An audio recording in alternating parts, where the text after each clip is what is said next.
किस मानसिकता के इंसान हैं वो सबको दिखता है। शादी उनकी हुई थी नीलम सिंह से, उनकी किस जो अफेयर लव अफेयर वाला बात चला अक्षरा सिंह के साथ लॉन्ग टाइम तक रिलेशनशिप में थे, इसके फिर ही शादी हुई ज्योति सिंह के साथ। और अब लेकिन ये सुलह सिर्फ और सिर्फ कहने और सुनने की चीज़ है। सेटलमेंट का मतलब ये होता है कि कुछ पैसे का डिमांड उधर से है। पवन सिंह के द्वारा कोई लाइव आके उन्होंने ऐसा कुछ बोला नहीं है, या ज्योति सिंह के परिवार की ओर से भी ऐसा कुछ बोला है नहीं। कहीं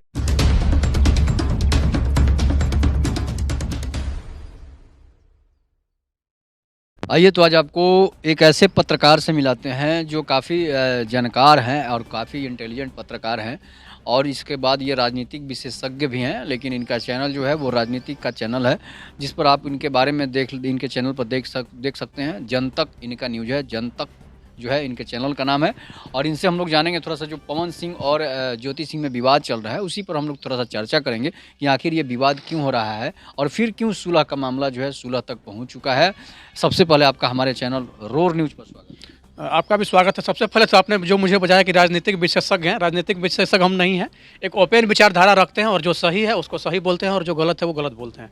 ओपन विचारधारा रखने वाले को ही राजनीतिक विशेषज्ञ बोले जाता है। नहीं, आज का पॉलिटिक्स दूसरा है। राजनीतिक विशेषज्ञ माने किसी राजनीति को सपोर्ट करना, वो आप डेफिनेशन जो डेफिनेशन है उससे आप अलग हो गया अभी राजनीति का परिभाषा। राजनीतिक विशेषज्ञ का मतलब ये नहीं होता है किसी पार्टी को सपोर्ट करना, उसका मतलब होता है किसी पार्टी के बारे में, हर पार्टी के बारे में कुछ नई जानकारी करना। हाँ, वो डेफिनेशन है, वो आपके हिसाब से वो डेफिनेशन बिल्कुल राइट है, लेकिन अभी वो चीज़ हो नहीं रहा है, इसलिए हम वहाँ पे डेफिनेशन अलग हो गया। अब आ रहे हैं भोजपुरी पे, जो आप पवन सिंह और ज्योति सिंह का क्या उसमें जानना क्या आपको? हमको जानना है कि जो पवन सिंह इतना विवाद खड़ा कर दिए, इसके बाद फिर पत्नी को जो है वापस सुलह कर लिए, इस पर अब जो है ये इतना विवाद। बात 110% सही है कि पवन सिंह का जो व्यक्तिगत स्वभाव है, थोड़ा सा दूर रखिए, पवन सिंह का जो व्यक्तिगत स्वभाव है वो कहीं ना कहीं उनके स्वभाव से दुनिया परिचित है। वो किस मानसिकता के इंसान है वो सबको दिखता है। किस मानसिकता? सबको दिखता है, वो पब्लिक जानती है, आप हम भी जानते हैं। तो आपके नज़र में कौन सा? मैं बता रहा हूँ ना, मानसिकता का मतलब ये हुआ कि अगर आप एज ए आर्टिस्ट हैं, आपको गायकी से दुनिया मान सम्मान और प्यार दी है, कहीं ना कहीं आपके गले में वो चीज़ है जिस वजह से लोग आपको सुनती है। लेकिन आपका इतना स्वच्छ छवि बना हुआ था गायकी को लेके, लेकिन तमाम तरह के अनर्गल चीज़ आपने देखा होगा कि तमाम तरह की बातें इनके विरुद्ध सुनने को मिलती है। ऐसा सुनने में आता है कि ऑन बेड इनको लड़की चाहिए होता है, तमाम तरह की बातें निकल के सामने आती है। अब आते हैं जो चीज़ें हुई, पहली शादी उनकी हुई थी नीलम सिंह से, उनकी किस स्थिति में मौत होती है मुंबई के एक होटल में, मुंबई के उनके अपार्टमेंट में सबको पता है। उसके बाद एक दूसरा जो अफेयर लव अफेयर वाला बात चला अक्षरा सिंह के साथ लॉन्ग टाइम तक रिलेशनशिप में थे, इसके बाद भी उसको नेगलेक्ट करके निकल गए। फिर ही शादी हुई ज्योति सिंह के साथ, और अभी क्या चीज़ें निकल के सामने रही, मामला तलाक, कोर्ट परिसर, फलाना ठिकाना तक पहुंच गया। और यहाँ तक अब सुनने में आया जो लेटेस्ट तस्वीर वायरल हो रहा है, उस तस्वीर के अकॉर्डिंग दोनों में सुलह हो गया। लेकिन ये सुलह सिर्फ और सिर्फ कहने और सुनने की चीज़ है। उनके वकील के अनुसार, उनके वकील ने एक पर्सनल इंटरव्यू दिया है, चैनल पे आप लोग जाके देखिएगा। उनके हिसाब से ये कहना है कि दोनों परिवार के बीच सेटलमेंट का मामला क्लियर हुआ है। सेटलमेंट का मतलब ये होता है कि कुछ पैसे का डिमांड उधर से है, वो पैसा एक जो एग्जैक्ट अमाउंट है वो अमाउंट देना है ज्योति सिंह के परिवार को, और इसके बाद मामला रफा दफा हो जाएगा। रफा दफा का मतलब ये नहीं होता है कि आप हमारे साथ आ गए रिलेशन में फिर से दोबारा।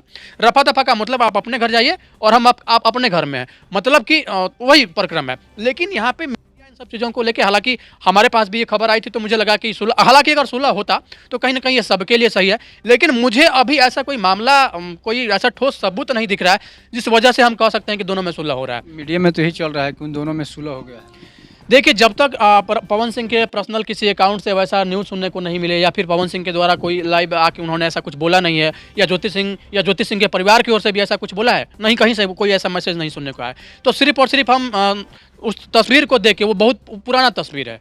शुरू में हम लोग भी थोड़ा सा इस चीज़ को लेकर सोचे थे कि चलो अगर अच्छा हो जा रहा है तो किसी का घर बच जाएगा, लेकिन ऐसा होते हुए दिख नहीं रहा है। और उनका जो वकील का, जो ज्योति सिंह के वकील का जो लेटेस्ट इंटरव्यू है, उस इंटरव्यू के हिसाब से उनका साफ कहना है कि दोनों परिवार के बीच सेटलमेंट का मामला आ रहा है। सेटलमेंट का मामला कि पैसा दीजिए, जो एक एग्जैक्ट अमाउंट निर्धारित किया जाएगा कोर्ट की ओर से, या फिर जिस पे पवन सिंह सहमति दे देते हैं उतना पैसा आप दीजिए, और पैसा देने के बाद आप अपने घर रहिए, हम अपने घर रहेंगे। कहीं ऐसा नहीं ना कि चुनाव के चलते भी ऐसा होता है कि चुनाव पवन सिंह को लड़ना है, उनकी माँ बोली है चुनाव लड़ने के लिए, तो निर्दलीय ही बोल रही है कि चुनाव लड़ सकते हैं, तो ये सब मामले को लेकर नहीं ना कि अगर जनता का भी जाएंगे तो जनता यही कहेगी जो बीवी को नहीं संभाल रहा है वो क्या। जी बिल्कुल सही बात है। सेटलमेंट तक मामला अगर यहाँ तक आके बन रहा है तो कहीं ना कहीं चुनाव एक वजह है, क्योंकि चुनाव अगर नहीं होता तो इतना जल्दी मामला सेटलमेंट तक पहुँचता भी नहीं, ये भी बात फैक्ट है। चुनाव है, लोकसभा का चुनाव उनको लड़ना है और तमाम तरह के इंटरव्यू में, हालांकि इस बात की पुष्टि नहीं हो रही है कि उनको किस पार्टी से टिकट मिल रहा है नहीं मिल रहा है, अभी वो सब चीज़ें आने वाले समय की चीज़ है। हालांकि पवन सिंह ने जो भी कहा है कि वो चुनाव कहीं से ना कहीं से लड़ेंगे, चुनाव लड़ना तय है, तो इस बात से तो सब लोग क्लियर हैं कि चुनाव वो लड़ेंगे ही। तो चुनाव लड़ने के दौरान वो बातें जो ज्योति और पवन के रिलेशन की बातें पूर्व में रही है, उन बातों को लेकर तमाम तरह की वैसी कोई बातें नहीं आ जाए, उनको नुकसान ना हो जाए, क्योंकि जाहिर सी बात है ना कि जब आप वोट के लिए जाएंगे, जनता के बीच जाएंगे, एज ए सेलिब्रिटी तो आप हैं ही, आप जाएंगे कि नहीं मैं चुनाव में भी आ रहा हूँ, मैं आपका सांसद बन के आ रहा हूँ, तो वैसे कंडीशन में आपके ऊपर क्वेश्चन मार्क आएगा। चुनाव एक ऐसा चीज होता है कि अगर आप वार्ड का भी चुनाव लड़ने जाएंगे ना, तो आपका जो व्यक्तिगत स्वभाव है वो आपके चुनाव के रिजल्ट में तब्दील हो जाता है। सेम वही चीज यहाँ भी है, और कहीं ना कहीं चुनाव तो बड़ा वजह है। अच्छा, इसमें चुनाव पर इफेक्ट कैसे पड़ेगा? मैं बता रहा हूँ कि अगर पवन सिंह चुनाव भी लड़ते हैं, अगर सेटलमेंट भी चुनाव से पहले हो जाता है, तो पैसा दे के मामला को रफा दफा किया जाएगा, तो उसमें भी तो और ज़्यादा आघात लगेगा, पब्लिक और ज़्यादा बोलेगी। देखिए, सेटलमेंट देके मामला रफा दफा हो जाएगा, लेकिन यहाँ पे दो तरह का मैसेज आएगा ना। हो सकता है कि दोनों परिवार सेटलमेंट कर ले और ये क्लियर हो कि आप आके बोल दीजिए कि नहीं हम लोगों का मामला कुछ नहीं है, पवन सिंह बहुत अच्छे इंसान थे, तमाम तरह की, क्योंकि चुनाव लड़ना है, तो ये कुछ भी हो सकता है ये पॉजिटिव रिप्लाई भी उधर से आ जाए। बस चुनाव तक आप सही रहिए, आप न्यूट्रल रहिए, अपना मुंह मत खोलिए, क्योंकि हमको इलेक्शन लड़ना है। उसके बाद फिर आप बोलते रहिएगा ना क्या हो रहा है नहीं हो रहा है, तो मामला ये भी हो सकता है। और बात आपसे जानेंगे कि ये ऐसा पवन सिंह क्यों कर रहे हैं, जो कि पत्नी को रखना हिंदू धर्म का धर्म होता है कि एक पत्नी जो है 7 जन्मों तक साथ देती है, लेकिन पवन सिंह जो है ऐसा लफंदराई क्यों कर? देखिए, एजुकेशन सबसे बड़ा चीज़ निर्धारित होता है किसी भी चीज़ को लेकर, किसी भी सेक्टर में एजुकेशन सबसे बड़ा मायने रखता है। और पवन सिंह कितना पढ़े लिखे हैं दुनिया जानती है, गायकी तो बहुत अच्छा करते हैं, गायकी वही बता रहा है ना कि गायकी सिर्फ और सिर्फ गायकी कर लेने से आपके एजुकेशन का वो चीज़ नहीं दिखता है, उनके बातों में भी वो चीज़ दिखता है। जनता को बोल लेते हैं, अपनी बात को रख लेते हैं, लेकिन उनकी जो बात जो होती है ना, उनमें भी एटीट्यूड दिखता है। तो एक एजुकेटेड पर्सन कैसे बात करता है, उसका क्या प्रभाव पड़ता है, और एजुकेटेड न सिर्फ पढ़ाई में, उसके व्यक्तिगत रहन सहन में भी, उसके व्यक्तिगत लाइफ में भी वो चीज़ देखने को मिलता है। तो कहीं ना कहीं ये मुझे लग रहा है कि सबसे बड़ा फैक्टर यही है कि पढ़े लिखे कम है, इनको उतना पता नहीं है, अय्यासी में लड़कीबाजी में सब दिन रहे हैं। इसका मतलब ये नहीं है कि वो इंसान बहुत ज़्यादा अच्छे हैं, मैं ये नहीं बोल रहा हूँ। गायकी करना अच्छा है, गायकी बहुत अच्छा करते हैं, इस बात के लिए दुनिया उनको लोहा मान चुकी है, लेकिन व्यक्तिगत नेचर के वो गंदे इंसान थे और हैं।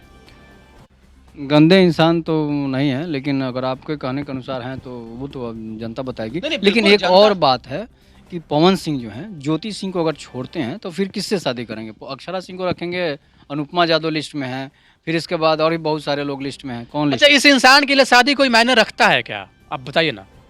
क्यों नहीं रखता? बिल्कुल नहीं रखता है। नीलम तो ऋतिक नीलम रोशन सिंह से शादी हुई, नीलम सिंह से शादी हुई, कितना दिन शादी चला, जो भी चीज़ें हुई आप लोगों ने देखा। अक्षरा सिंह के साथ रिलेशनशिप में थे, ठीक है, कास्ट का इशू आ रहा होगा, जो भी चीज़ें हैं, या फिर ऐसा लग रहा होगा कि ये तो heroine as a celebrity as a heroine काम की, मॉडल ही थी ना, तो वो हर जगह गई होगी, तमाम तरह की जो नेगेटिव बातें होती है। अक्षरा सिंह के बाद फिर जब आप सही तरीके से शादी करके एक हिंदू रीति रिवाज के अनुसार दो परिवार एक मंच पे आके मैंने दुनिया जाने इस चीज़ को, ज्योति सिंह के साथ आप शादी किए, और शादी करने के बाद फिर मामला वहाँ भी नहीं चल पाए, तो आखिर चीज़ें क्या हो जाती है भाई। भोजपुरी में सिर्फ और सिर्फ पवन सिंह तो इकलौते नहीं है, और भी भोजपुरी में बहुत सारे लोग हैं। तब इस बात पे आप बोलेंगे कि रवि किशन की भी शादी हुई, मनोज तिवारी, तो कचड़ा इतना नहीं हुआ जितना कि पवन सिंह को लेके हुआ। ये जो है ज्योति सिंह जो है, पवन सिंह को फिर तो शादी ही नहीं करना चाहिए था अगर ऐसा समस्या था। बिल्कुल नहीं करना चाहिए था। जब अगर आपको रखना ही नहीं है किसी को, तो किसी लड़की का भाई आप क्यों खराब कर रहे हैं। आने वाले समय में अपना मुंह कहाँ पे कैसे दिखाएगी। पवन सिंह से जब पूछा जाता है बोलते हैं कि माँ की बात को मैंने मान लिया है, माँ की बात को रखा है। तो माँ क्या कहती है कि आप शादी मत कीजिए, और शादी कीजिए तो उसको छोड़ दीजिए। माँ की बात को आपने रखा, माँ की बात को आपने रखा और शादी किया, बहुत अच्छी बात है। माँ तो ये भी कहेंगी ना कि वो हमारी बहू है, बहू को आप रखिए। माँ ऐसा तो नहीं बोल रही होगी कि आप छोड़ दीजिए ज्योति को, और वही यह हुआ है। पवन सिंह के समर्थक जो हैं वो कहते हैं कि ज्योति सिंह का गलती है, यहाँ जाती है, यहाँ जाती है, कलंक लगाते हैं। सुनिए ना, समर्थक लोगों से मेरा यही कहना है, हमारे पता नहीं क्या लग रहा होगा आपको, मैं आप लोगों को स्पष्ट बता रहा हूँ कि पवन सिंह एक अच्छा गायक हैं, एक अच्छा सिंगर हैं, माँ सरस्वती उनके गले में विराजती है, इस बात को हम झुठला नहीं रहे, इसका कहीं ना कहीं 100% इस बात की सत्यता है। लेकिन उनका व्यक्तिगत स्वभाव क्या है, किसी के व्यक्तिगत स्वभाव के ऊपर अगर आप जाएंगे तो ये चीज़ दुनिया जानती है। आप भक्ति कीजिए, उनके गायकी का फैन रहिए, लेकिन अंधभक्ति मत कीजिए। अंधभक्त लोग हमारे वीडियो को जो देख रहे होंगे ना, वो लोग जरूर बोलेंगे कि शायद पवन सिंह के विरोध में, मेरा जो एक इंटरव्यू चल रहा है उस पर भी कमेंट लोग कर रहे हैं कि पवन सिंह के अगेंस्ट ये वीडियो बना रहा है। मैं पवन सिंह और खेसारी लाल के अगेंस्ट में वीडियो नहीं बनाता हूँ, जो सही है उसको सही बोलता हूँ, जो गलत है उसको गलत बोलता हूँ। तो आप लोग भी सही चीज़ों को सही बोलना सीखिए, गलत चीज़ों को गलत बोलना सीखिए, चाहे वो पवन सिंह हो, खेसारी लाल यादव हो, XYZ कोई भी हो। इसमें गलत कौन है, पवन सिंह या ज्योति? पवन और ज्योति गलत है ये मैं नहीं कह रहा हूं, लेकिन पवन सिंह अगर शादी करके और उसको अगर छोड़ दिए तो पवन सिंह गलत है। ज्योति सिंह अगर मना करती कि मुझे नहीं रहना है पवन सिंह के साथ तो ज्योति सिंह गलत थी। ज्योति सिंह तो कहीं बोल नहीं रही है, वो तो बोल रही है कि हमको रखने से वो मना कर रहे हैं। तब मामला के तलाक, तलाक के लिए कौन डाला है? अर्जी तलाक के लिए कौन डाला? ज्योति डाली है क्या? पवन सिंह ने खुद डाला है ना। तो कहीं ना कहीं जिम्मेवार तो पवन सिंह है। तो फिर ज्योति को हम कैसे बोल सकते हैं कि ज्योति सिंह गलत है? तो आपने भानु प्रताप सिंह से जाना पवन सिंह और ज्योति सिंह के बारे में। इस पर आप अपनी प्रतिक्रिया जरूर दीजिएगा। तब तक के लिए नमस्कार, जय हिंद, जय भारत, जय श्री राम।